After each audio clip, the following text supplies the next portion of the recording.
Book of Heaven, Volume 9, Part 4. April 10th, 1910. Preparation and Thanksgiving at Communion. I write to obey, but I feel my heart crack from the effort I am making. But viva obedience! Viva the will of God! I write, but I tremble, and I myself don't know what I'm saying. Obedience wants me to write something about how I prepare myself and thank blessed Jesus at communion. I don't know how to say anything about it, because my sweet Jesus, in seeing my incapacity and that I am good at nothing, does everything himself. He prepares my soul, and he himself administers the thanksgiving to me, and I follow him. Now the way of Jesus is always immense, and together with Jesus, I too feel immense, and as if I were able to do something. Then Jesus withdraws, and I remain always the stupid one that I am, the little ignorant one, the little naughty one. And it is exactly because of this that Jesus loves me, because I am ignorant, and I am no one, and I can do nothing. Knowing that I want to receive him at any cost, so as not to receive dishonor in coming into me, but rather highest honor, he himself prepares my poor soul.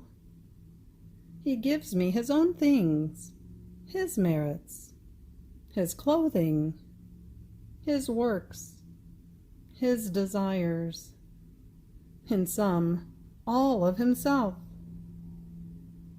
If necessary, also that which the saints did, because everything is his own. If necessary, also that which the most holy Mamma did. And I too say to all, Jesus, give honor to yourself in coming into me. My Queen Mamma, saints, all angels, I am so very poor. Everything that is yours, put it in my heart, not for me, but for the honor of Jesus. And I feel that all of heaven contributes to preparing me. And after Jesus has descended within me, I seem to see him all pleased, seeing himself honored by his own things. And sometimes he tells me, Brava, brava, my daughter, how happy I am, how pleased I am. Everywhere I look within you, I find things worthy of me. Everything that is mine is yours. How many beautiful things you made me find.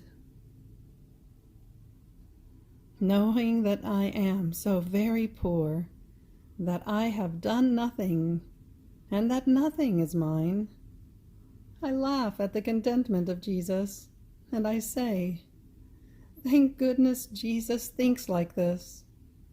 It is enough that he came. This is enough for me. It doesn't matter that I have used his own things. The poor must receive from the rich. Now it is true that a few glimmers here and there remain in me about the way Jesus has at communion, but I am unable to reunite these glimmers together and form a preparation and a thanksgiving. I lack the capacity. It seems to me that I prepare myself in Jesus himself, and that I thank him with Jesus himself.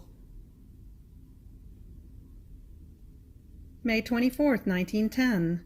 The one who lives up high in the divine will is not subject to mutations. As I was in my usual state, I felt I was really a useless being.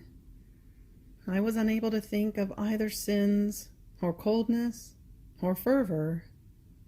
I looked at all things in the same way. I feel indifferent to everything. I occupy myself with nothing but the holy will of God, but without anxiety, rather in the most perfect calm.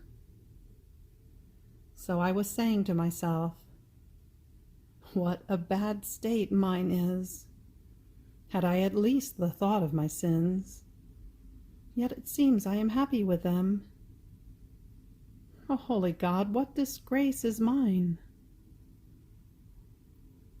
While I was saying this, blessed Jesus came and told me, my daughter, those who live down below, breathing the air that everyone breathes, are forced to feel the various mutations of weather. That is, cold, heat, rain, hail, winds, nighttime, daytime. But the one who lives up high, where the air ends, is not subject to feeling these mutations of weather, because there is nothing but perfect daytime.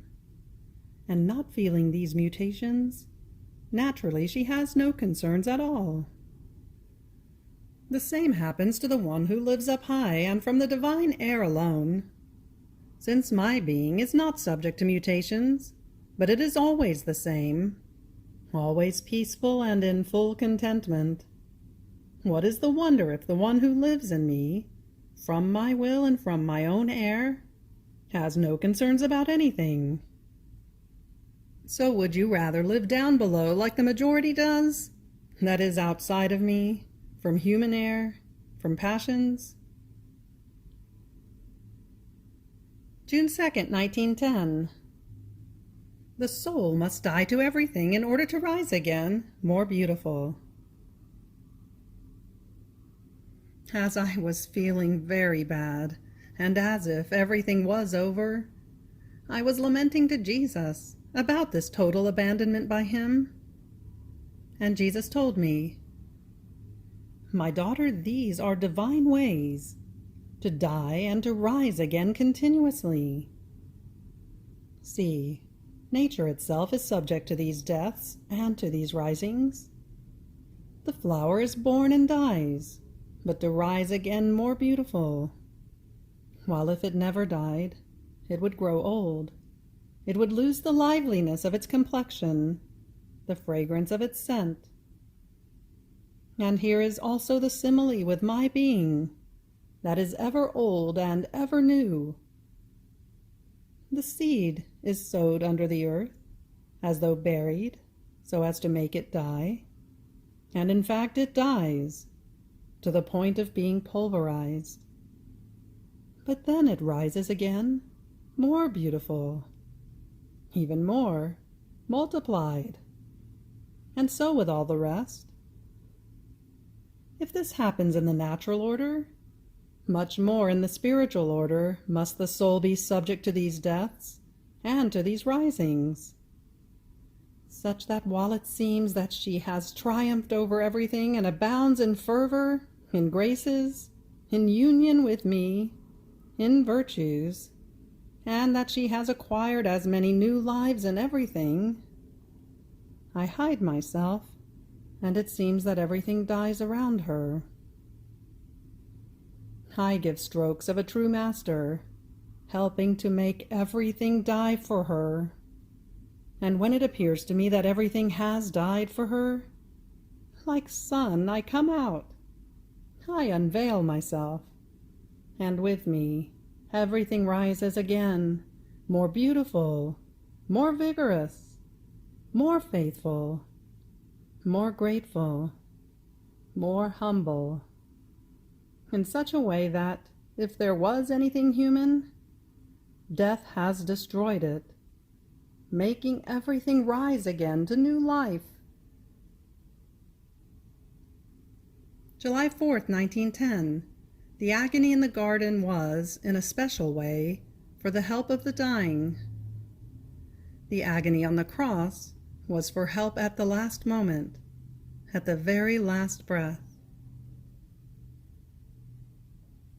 Continuing in my usual state, full of privations and of bitterness, I was thinking about the agony of our Lord, and the Lord told me, "My daughter, in a special way I wanted to suffer the agony in the garden in order to help all of the dying to die well. Look well at how my agony is combined with the agony of Christians, tediums, sadnesses, anguishes, and the sweat of blood. I felt the death of all and of each one, as if I were really dying for each one in particular. So I felt the tediums, the sadnesses, the anguishes of each one within me, and with my own I offered help, comfort, and hope to all, so that as I felt their deaths in me, they all might receive the grace to die in me, as though in one single breath, with my breath, and to be beatified immediately by my divinity. If the agony in the garden was in a special way for the dying, the agony on the cross was for help at the last moment, at the very last breath. They are both agonies, but one is different from the other. The agony in the garden, full of sadnesses, of fears, of anxieties, of frights. The agony on the cross, full of peace, of imperturbable calm. And if I cried out, "I thirst," it was the insatiable thirst that all might breathe their last in my last breath. And in seeing that many would go out of my last breath, out of grief I cried, "Sitio," meaning I thirst. And this Sitio still continues to cry out to all and to each one, like a bell at the door of each heart. I thirst for you, O soul. Oh, please never go out of me, but enter into me and breathe your last in me. So 6 are the hours of my passion that I gave to men in order to die well. The 3 in the garden were for help in the agony. The 3 on the cross for help at the very last sigh before death. After this, who could not look at death with a smile? More so for the one who loves me, for the one who tries to sacrifice himself on my very cross. Do you see how beautiful death is, and how things are changed? In life I was despised. The very miracles did not produce the effects of my death. Even up to the cross, there were insults. But as soon as I breathed my last, death had the power to change things. All beat their breasts, confessing me the true Son of God. My very disciples plucked up courage, and even those who were hidden became brave and asked for my body, giving me honorable burial. Heaven and earth in full voice confessed me the Son of God. Death is something great, something sublime. And this happens also for my own children. In life they are despised, oppressed. Those very virtues that, like light, should make those who are around them start, remain half-veiled. Their heroisms in suffering, their abnegations, their zeal for souls, cast lights and doubts in those who surround them. And I myself permit these veils, so as to preserve with more safety the virtue of my dear children. But as soon as they die, I withdraw these veils, since they are no longer necessary, and the doubts become certainties. The light becomes clear, and this light makes others appreciate their heroism. They pay esteem to everything, even to the smallest things. Therefore, what cannot be done in life is made up for by death. This, as for what happens down here. That which happens up there, then, is truly surprising and enviable to all mortals. July 8th, 1910. For Jesus, the body is like the tabernacle. The soul is like the pyx. Being very afflicted because of the privation of my highest good, and having received communion, in receiving the Holy Host, it stopped in my throat, and as I suckled it in order to push it down, I suckled a sweet and delicious humor. Then, after suckling very much, it went down, and I could see the host changed into a baby, who said, "Your body is my tabernacle.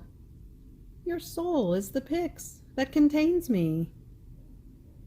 The beating of your heart is like the host that serves me, in order to transform myself into you, as if within a host, with this difference, that in the host, as it is consumed, I am subject to continuous deaths, while the beating of your heart, symbolizing your love, is not subject to being consumed, and so my life is continuous.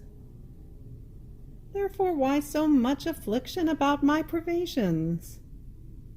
If you don't see me, you feel me. If you don't feel me, you touch me. And now, with the fragrance of my perfumes that diffuse around you, now with the light with which you feel invested, now, by making a liqueur that cannot be found on earth descend into you, now, by just touching you, and the many other ways that are invisible to you. Now, in order to obey, I shall write these things that Jesus says happen to me often, and also while being fully awake. These fragrances, I myself am unable to tell what kind they are. I call the fragrance of love. And I feel it at communion, if I pray, if I work, especially if I have not seen him. And I say to myself, today he has not come. Don't you know, O Jesus, that without you I cannot be, nor do I want to be? And immediately and almost suddenly, I feel as though invested by that fragrance. Other times, as I move, or if I move the bed sheets, I feel that fragrance coming out. And in my interior I hear him say, I am here.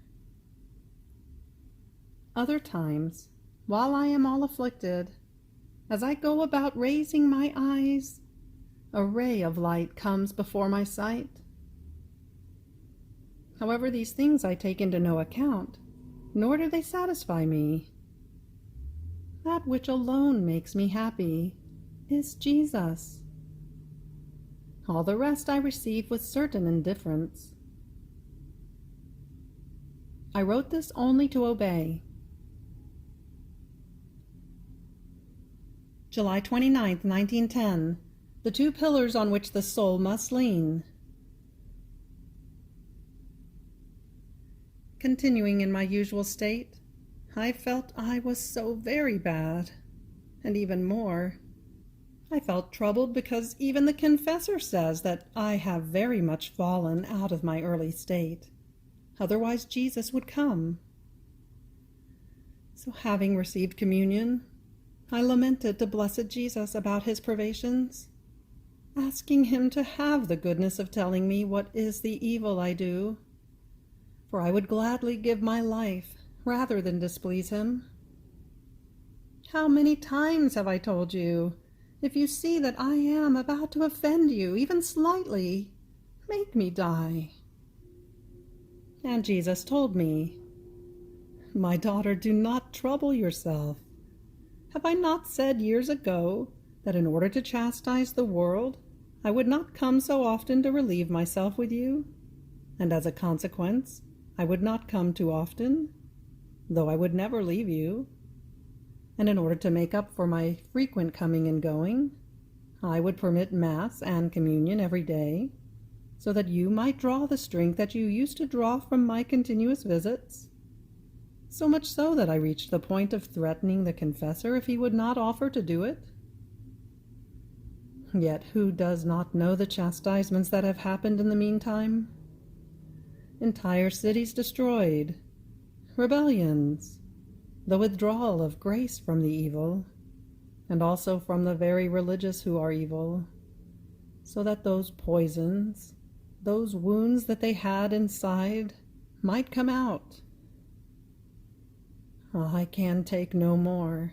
The sacrileges are enormous. Yet this is still nothing compared to the chastisements that shall come. Had I not said this before, you would have some reason to become alarmed. You, however, must lean on 2 pillars to be able to live with full confidence. One is my will. In my will there cannot be sins. My will smashes all passions and sins to pieces.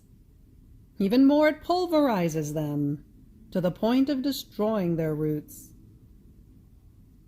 If you lean on the pillar of my will, darkness shall convert into light, doubts into certainty, hopes into possession.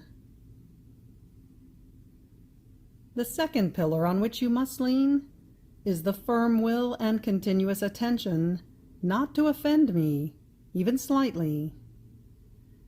Disposing one's own will to suffer everything, to face everything, to be submitted to everyone, rather than displease me.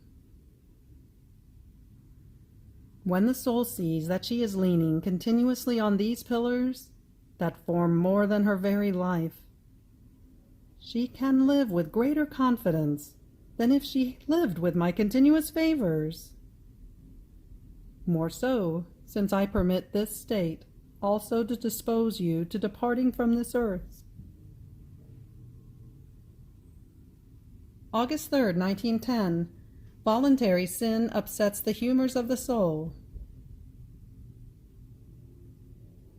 As I was in my usual state, Blessed Jesus came for just a little and told me, "Listen, my daughter, miseries, weaknesses, are means in order to find oneself in the harbor of the divinity, because in feeling the burden of human miseries, the soul gets annoyed, gets bothered, and tries to get rid of herself. And in getting rid of herself, she already finds herself in God." Then, having placed my arm around his neck, he clung against my face and disappeared.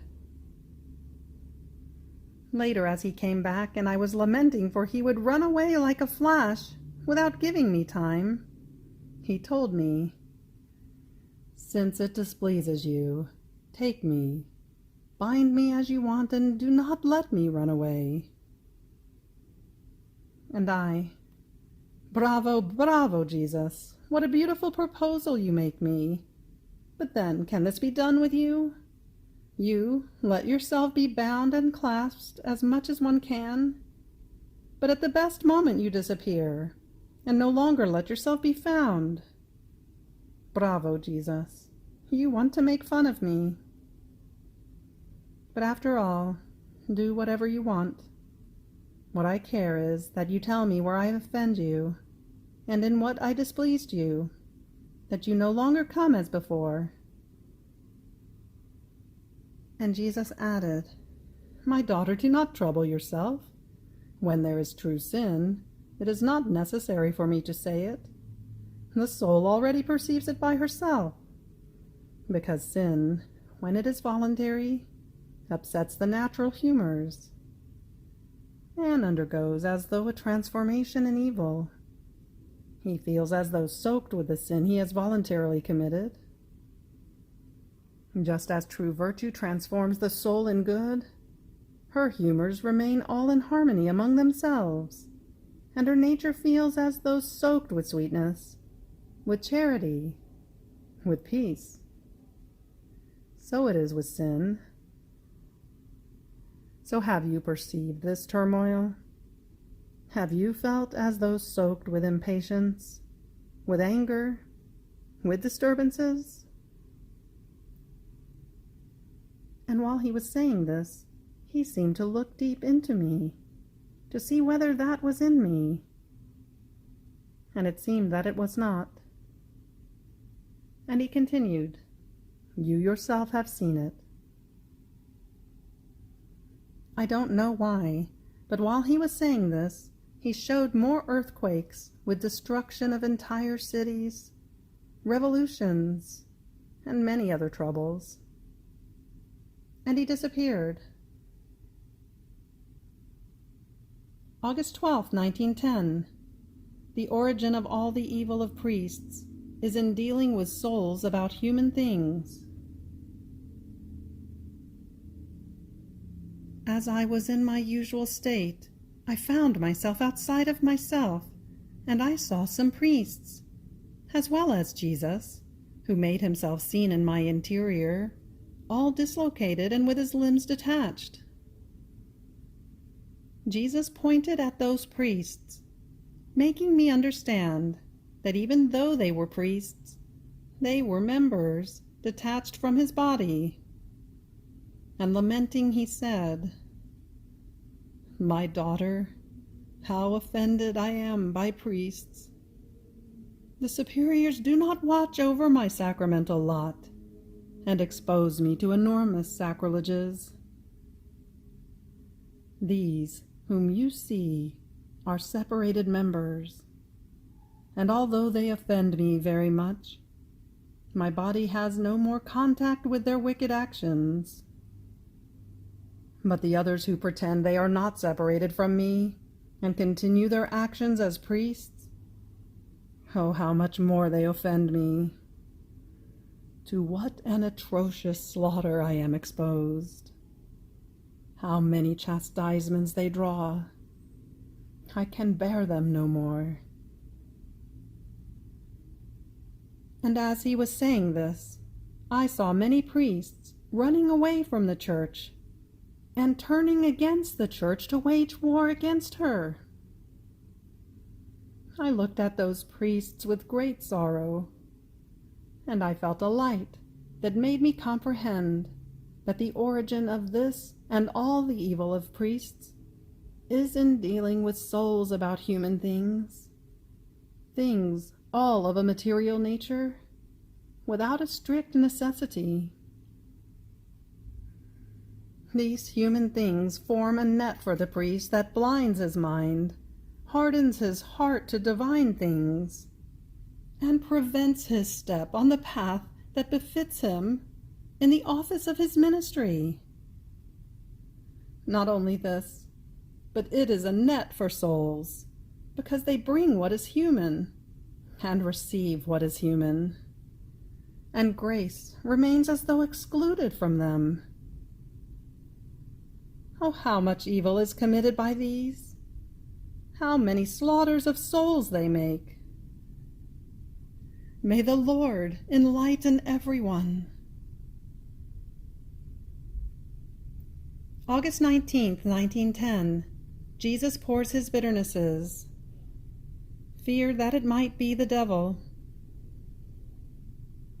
As I was in my usual state, I found myself outside of myself, inside a church, and above the altar there was the celestial Queen and baby Jesus, who was all in tears. The celestial Mamma, making a sign with her eyes, made me understand that I should take the baby in my arms and do as much as I could to calm him. I drew near him and I took him in my arms. I squeezed him to myself and I said to him, "My pretty little one, what is it? Pour yourself out with me. Isn't love the balm and the alleviation for all of your sorrows? Isn't love that which makes one forget everything that sweetens everything and pacifies any dispute? If you cry, there must be something discordant between your love and that of the creatures. Therefore let us love each other. Give me your love, and I shall love you with your own love. And then who can say all the nonsense I told him? He seemed to stop crying a little bit, but not completely. And he disappeared. Then the following day again, I found myself outside of myself, inside a garden, and I was following the Via Crucis, meaning the way of the cross. And while doing this, I found Jesus in my arms. As I arrived at the 11th station, Blessed Jesus, no longer able to resist, stopped me. And drawing his mouth near mine, he poured something thick and liquid into it. The liquid I was able to swallow, but the thick part would not go down, so much so that when Jesus moved his mouth from me, I had to pour it to the ground. Then I looked at Jesus, and I saw that a liquid thick and pitch black was flowing from his mouth. I was frightened, very, very much, and I said to him, "It seems to me that you are not Jesus, Son of God, and of Mary, Mother of God, but the devil. It is true that I want you, that I love you, but it is always Jesus that I want, never the devil. With him I want nothing to do. I am content with being without Jesus rather than having anything to do with the devil." And to be more sure, I marked Jesus with the sign of the cross, and then I signed myself. In order to dispel my fright, Jesus withdrew that black liquid into himself. That was impossible to look at. And he told me, "My daughter, I am not the devil. What you see is nothing but the great iniquities that creatures do against me, and that I shall pour upon them, for I can no longer contain them. I poured some into you, and you were unable to contain everything, so you poured it to the ground. I shall continue to pour upon them." And as he was saying this, he made me comprehend what chastisements he shall make rain from heaven. He shall wrap the peoples in mourning, in most bitter and harrowing tears. And because of that little bit that he poured into me, he shall spare, if not completely, part of our town. Then he showed a great mortality of peoples because of epidemics, earthquakes, and other accidents. How many desolations, how many miseries. You have reached the end of the Book of Heaven, Volume 9, Part 4. Fiat.